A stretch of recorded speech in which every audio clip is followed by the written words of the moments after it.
When my husband died, I thought the hardest thing I would ever face was grief. But at his funeral, my daughter-in-law stood up in front of everyone and said, "Now, the house and money are all mine." My son stayed silent, and in that moment, my heart broke in a way I never thought possible. But just days later, the lawyer called us back, and when he read the final line of the will, her face turned white. If you want to hear what happened next, make sure to subscribe to my channel and tell me in the comments where you're watching. My name is Helen Carter. I am 64 years old, and I just buried my husband Richard. We were married for over 40 years, and our home was the heart of our life together. Richard worked hard to build a future for us, and I stood by him through every step. That house wasn't just walls and a roof. It was where we raised our children, celebrated birthdays, welcomed friends, and leaned on each other during hard times. Losing him left me with a silence that felt unbearable. I tried to stay strong for my children. My daughter Emily has been my rock. She is 30, compassionate, and checks on me constantly. She holds my hand when I cry and reminds me Dad would want us to stick together. Her kindness has kept me standing. My son Michael is 35. He was always close to his father, but since marrying Vanessa, he has grown distant. Vanessa is 33, beautiful and ambitious, but there has always been something cold in her eye. She likes control. I noticed early on how she spoke about money, about ownership, about what she believed she deserved. I worried about how she saw family, but I never imagined she would openly challenge me. At Richard's funeral, as I tried to hold myself together, Vanessa stood and raised her voice. "Now the house and money are all mine," she announced. The church went silent. People turned in shock. My hands shook as I looked at Michael, waiting for him to defend me, to correct her. Instead, he lowered his head and said nothing. My chest felt like it was being crushed. After the service, I pulled Michael aside. My voice was weak, but desperate. "Michael, why didn't you say anything? You know that house is mine." He avoided my eyes, muttered something I couldn't catch, and walked away. I felt abandoned, not just by my daughter-in-law's cruelty, but by my own son's silence. Emily found me later in the evening. She hugged me tightly and whispered, "Don't let her words shake you, Mom. Dad would never leave you with nothing." Her certainty gave me a little strength, but the sting of Vanessa's claim stayed with me. I couldn't stop replaying her words and Michael's silence in my mind. I went to bed that night with tears in my eyes, staring at the empty space where Richard once slept. I whispered to myself, "Richard, please tell me you protected us." After the funeral, the house that once felt like a place of comfort now felt unsettled. Every corner reminded me of Richard, but instead of quiet peace, I carried the echo of Vanessa's voice claiming everything as hers. Those words followed me into every room. They weren't just words of arrogance. They were a declaration of war inside my own family. The days after were harder than I imagined. Vanessa started showing up at the house more often, walking through rooms with the confidence of an owner. She'd point at things as if making a mental list. One morning, she walked into the dining room while I was having tea. She ran her hand along the wooden table and said casually, "This is beautiful, but it's outdated. Once everything is official, I'll replace it." I nearly dropped my cup. My voice trembled, but I forced myself to answer. "This isn't your house, Vanessa. You have no right to decide what stays or goes." She smirked, tilting her head. "We'll see about that." That smirk stayed with me long after she left. What pained me even more was that Michael didn't stop her. He stood behind her, silent, eyes down. I looked at my son, the boy I had raised, the man I had hoped would stand with me, and I saw someone slipping away from me. He wasn't cruel like Vanessa, but his silence was almost worse. Silence felt like betrayal. Emily, on the other hand, never left my side. She came by often, bringing groceries, helping me cook, and sitting late into the night as I poured out my worries. One evening, as we sat in the kitchen, I whispered, "Your brother, he just stands there while she talks like this. Why won't he speak up?" Emily reached for my hand. "Because he's scared of her. Vanessa controls him, Mom. But don't worry. Dad wasn't a fool. He wouldn't have left you unprotected." He thought ahead. Her confidence gave me some hope, but doubt still ate at me. What if Richard hadn't finished the paperwork? What if Vanessa really did have some claim? The thought of losing my home, the very place Richard and I built together, made my chest ache. The tension grew worse with each passing day. Vanessa began talking openly in front of others, acting like she already owned everything. At one point, while family friends visited to offer condolences, she announced loudly, "Once the property is legally transferred, I'll finally be able to make some real changes around here." The room went silent. I felt my cheeks burn with shame and anger. My friends looked at me with sympathy, but no one dared to challenge her. After they left, I cornered Michael in the hallway. My voice was sharp. "Michael, enough is enough. Tell her this isn't her house. Tell her to stop." He rubbed the back of his neck, avoiding my eyes. "Mom, maybe it's easier if you just let her think what she wants for now. Dad left something for all of us, and Vanessa's only trying to make sure things are handled." I couldn't believe what I was hearing. Handled? She's trying to take everything. And you're letting her. This house is mine, Michael. Mine and your father's. He would never give it to her. He sighed, looking tired, and walked away without another word. I stood there trembling, realizing I had lost not only Richard, but also the son I thought I could count on. That night, Emily stayed over because she didn't want me to be alone. As we sat on the porch, she spoke softly. "Mom, I know it hurts to see Michael like this, but don't let Vanessa break you. I promise you, Dad took care of you. We just have to wait for the will to be read." I nodded, though my stomach churned with nerves. I prayed Emily was right, that Richard had indeed protected me. I prayed his foresight would save me from the claws of Vanessa's greed. A few days later, the phone rang. It was Mr. Dawson, the family lawyer. His voice was calm, but carried importance.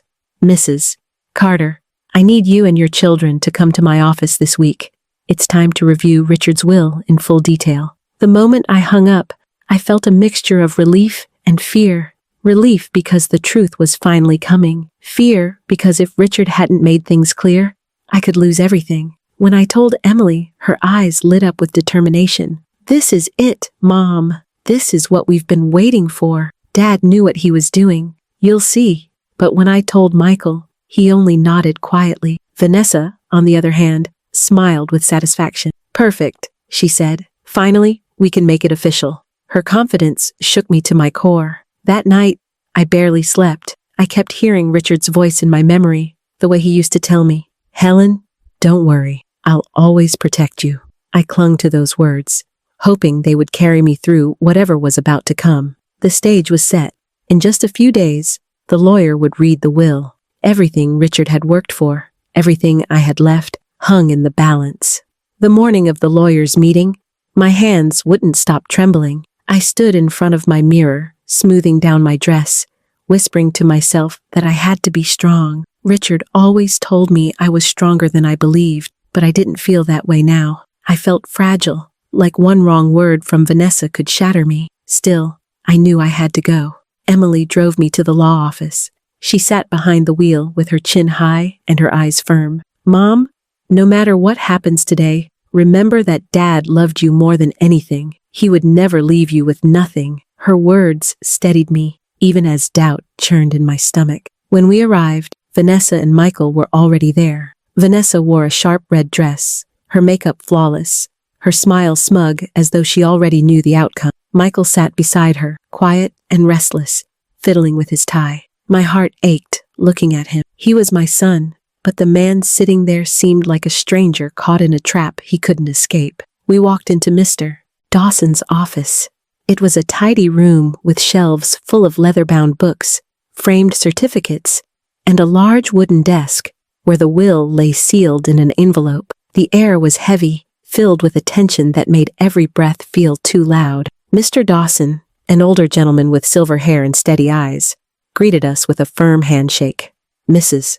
Carter," he said softly, "I know this is not easy, but your husband left clear instructions. We will go through them together." I nodded, clutching Emily's hand as we took our seats. Vanessa crossed her legs and leaned back with a smile that made my skin crawl. She whispered something to Michael, and he gave a weak nod. The meeting began. Mr. Dawson carefully read through the will, detailing Richard's requests and bequests. Vanessa listened with impatience, drumming her fingers against her knee. Each time something was mentioned that wasn't the house or the money, she sighed loudly as if all the rest was irrelevant. Finally, she leaned forward and said, "Can we please get to the part about the estate and the funds? That's what matters here." Mr. Dawson paused, giving her a sharp look. "Mrs. Carter, with respect, everything in this document matters. These are your father-in-law's wishes, and we will honor them in full." Vanessa smirked, but didn't argue further. I sat in silence, my heart pounding as he continued to read. Each word felt heavier than the last, each sentence pulling me closer to the truth. My palms were sweaty, and I pressed them against my skirt to steady myself. I prayed silently, "Richard, please tell me you protected us. Please don't let her win." When the reading came to the house and financial accounts, Vanessa straightened in her chair, her smile stretching wider. She even whispered under her breath, "Here it comes." Mr. Dawson's voice was calm and firm as he read Richard's words.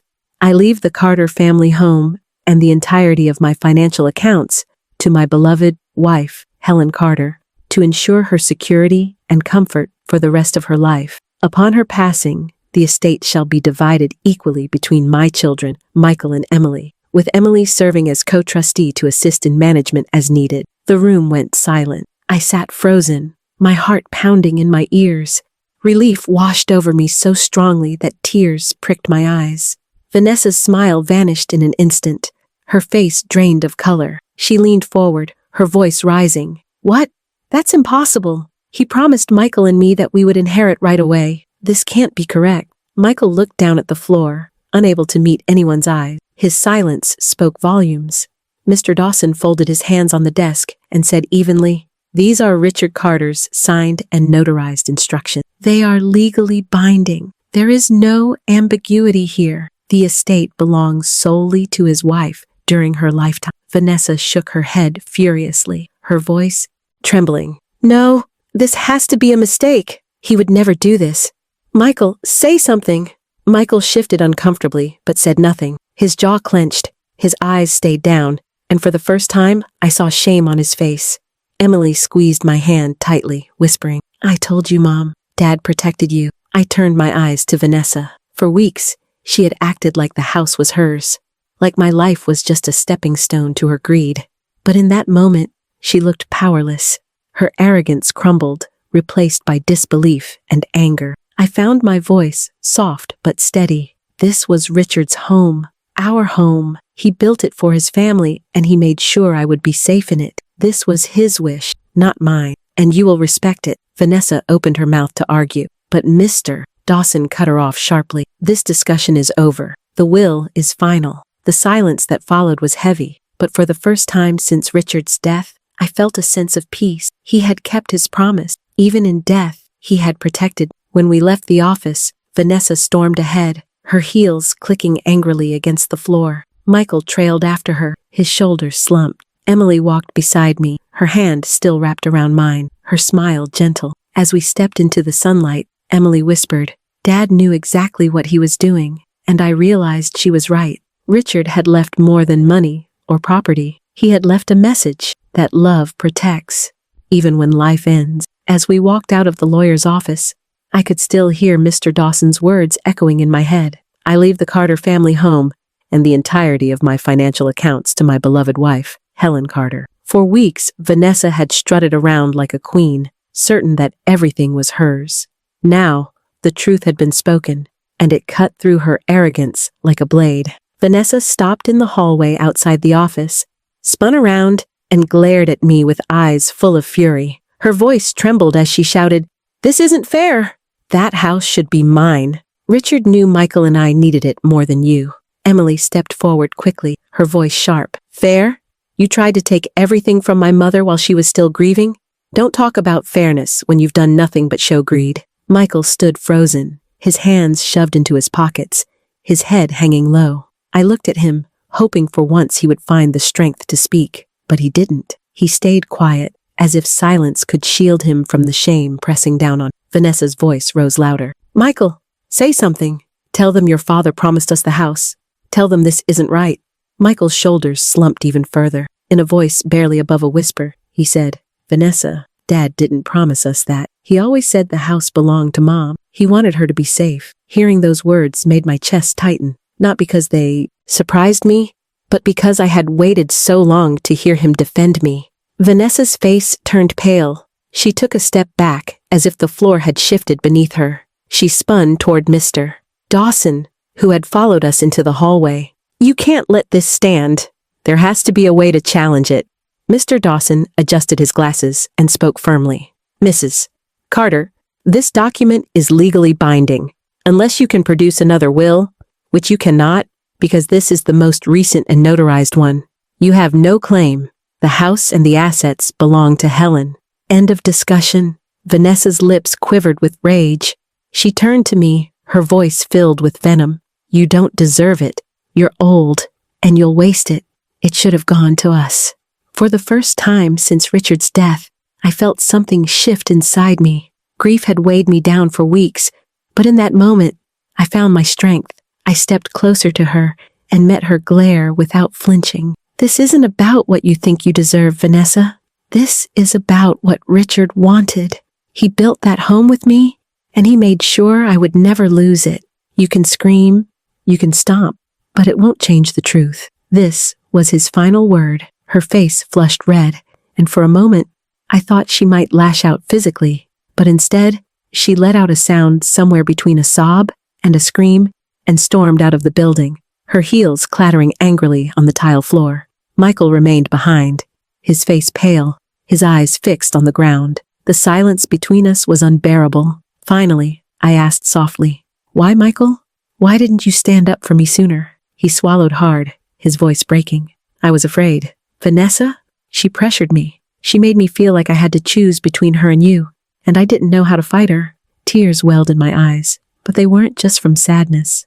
They were from the mix of betrayal and relief that he had finally spoken the truth. "You don't know how much it hurt, watching you stand by her side while she tried to take everything from me." He nodded, tears gathering in his own eyes. "I know, Mom, and I'm sorry. I should have defended you. I should have remembered that Dad always wanted you protected. I let her blind me."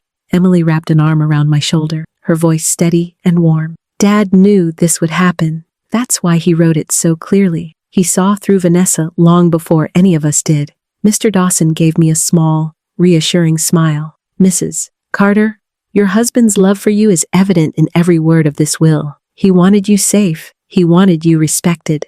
No one can take that away from you now." I nodded, feeling both the weight of everything I had endured and the relief that justice had been served. For the first time in weeks, I felt like I could breathe without pain. Richard had kept his promise. Even in death, he had protected me from the cruelty and greed that threatened to strip away my dignity. As we stepped outside into the sunlight, Emily squeezed my hand. "See, Mom? Dad knew. He made sure you would never be left with nothing."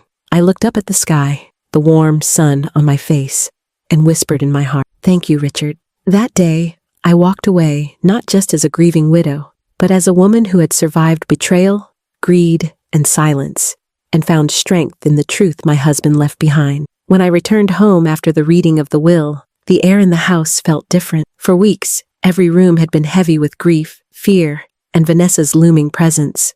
But that day, when I opened the front door and stepped inside, I felt Richard everywhere, not in the ache of loss, but in the quiet strength he had left for me. This house was mine. It always had been, but now it was secured in a way that no one could touch. Emily stayed with me that evening. We sat together in the living room, sipping tea, surrounded by the furniture Vanessa once called outdated. I looked around and smiled softly. This table may be old, but it holds more memories than she could ever understand. Every scratch and stain has a story. Emily nodded, her hand resting gently over mine. Dad knew what he was doing. He wasn't just leaving you a house, Mom. He was leaving you peace of mind. Her words sank deep into my heart. For weeks, I had felt powerless, humiliated even, as my own daughter-in-law declared herself the owner of everything my husband and I had built. But sitting there with Emily, I realized Richard's love and foresight had carried me through the storm. He had protected me even when he wasn't here. Michael didn't come around for several days after the will was read.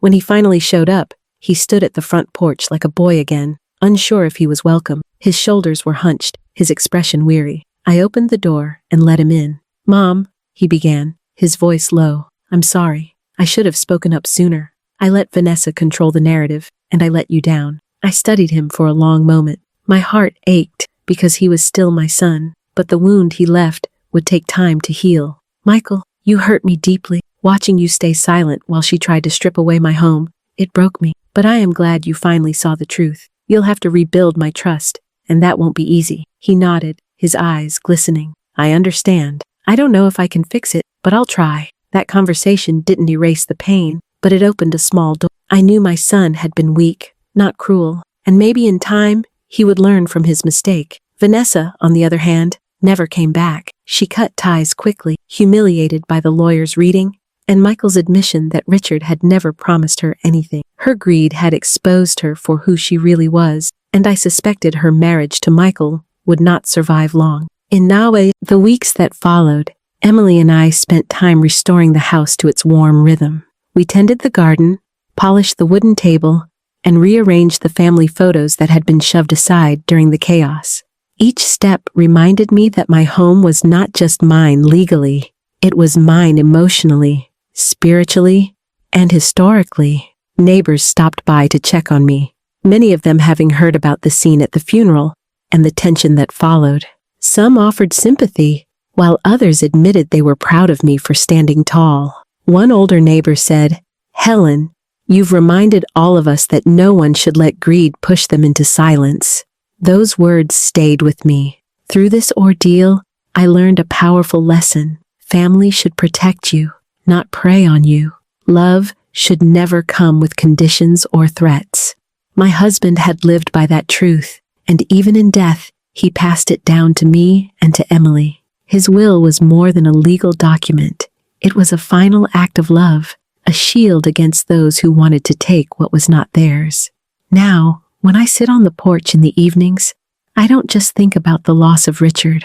I think about the strength he gave me to stand up for myself. I think about the future, one where Emily and I will carry on his values, and I remind myself that dignity is worth protecting, even when the fight comes from within your own family. Michael still calls sometimes, trying to mend the broken pieces. I don't know where that road will lead, but I hope he grows from this. I hope he realizes that silence in the face of cruelty is as damaging as the cruelty itself. As for me, I am not the same woman I was when Richard died. I am stronger now. I know my worth. I know that love leaves behind more than grief. It leaves behind protection, lessons, and the courage to keep living with pride. So if you take anything from my story, let it be this. Never let anyone convince you that you are powerless. No matter your age, no matter your circumstances, your voice matters, your dignity matters, and the truth will always stand taller than greed. If this story touched you, make sure to subscribe to my channel and tell me in the comments where you're watching from. I'd love to know.